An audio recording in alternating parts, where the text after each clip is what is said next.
This guide will explain how managers and supervisors can respond to and escalate the receipt of an incident report form in the SMART system. When one of your staff submits an incident report, you will receive an email that looks like this. Click on the blue link in the email and you will be presented with a copy of the incident report form that your staff member has submitted. Once the manager has this screen open, they will be able to select one of the following options in the blue bar at the top of the screen. Close will shut down the screen and not save any of the information the manager has added to the report.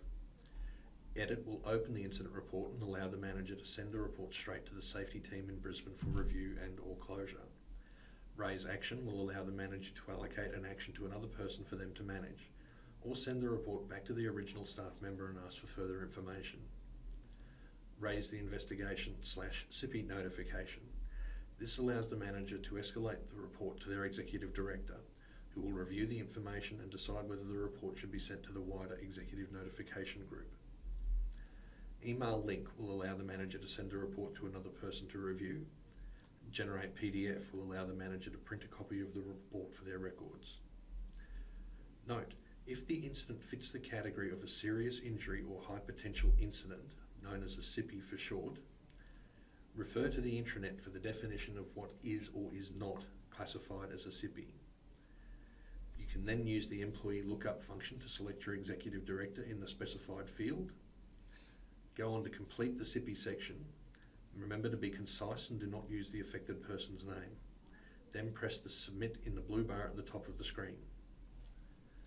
If the incident is not a SIPI, as manager you can decide what happens next to the report. You need to determine which one of the following courses of action is most appropriate. A. Can the reasons for this incident be resolved locally, easily and with the resources at your disposal?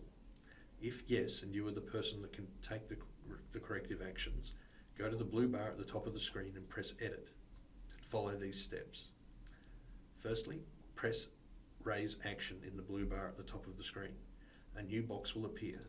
Enter your own name using the employee lookup in the assignee field. You must give the corrective action a title, then enter what you have done to resolve the situation in the action description. You also have the ability to add additional comments. Then click OK. Your actions will now be listed at the bottom of the screen as action documents. You will also receive a confirmation email that your actions have been recorded. If the incident requires no further attention, you can press Send for Review in the blue bar at the top of the form, and this concludes the incident process. B. If you are not the person who can take the corrective action, press the Edit button, then Raise Action, and using the employee lookup, enter the name of the person who will be responsible for the corrective actions in the assignee field. You will need to provide a title for the corrective action being assigned. Then enter what actions are required to resolve or further the incident resolution process. The person you have assigned an action to will receive an email asking them to view the corrective action you have requested. Clicking on the link in the email will open SMART, show them the required action, and provide them with the ability to approve that action in the blue bar at the top of the screen once that action is completed. Pressing the Approve button will send the report back to the originating manager along with an update of the actions completed. These will be shown at the bottom of the screen in the Audit Trail window. The originating manager can then determine whether any additional actions are necessary. If additional actions are required, repeat steps 1 and 2. If no further actions are required, press Send for Review. The safety team in Brisbane will review actions taken and contact you if anything else is required. If nothing further is required, the Brisbane team will close the incident report form, and this concludes the process. Your last option is, does the incident require further investigation? If the incident is of a more severe nature, or are you unsure of why the incident has occurred in the way it did?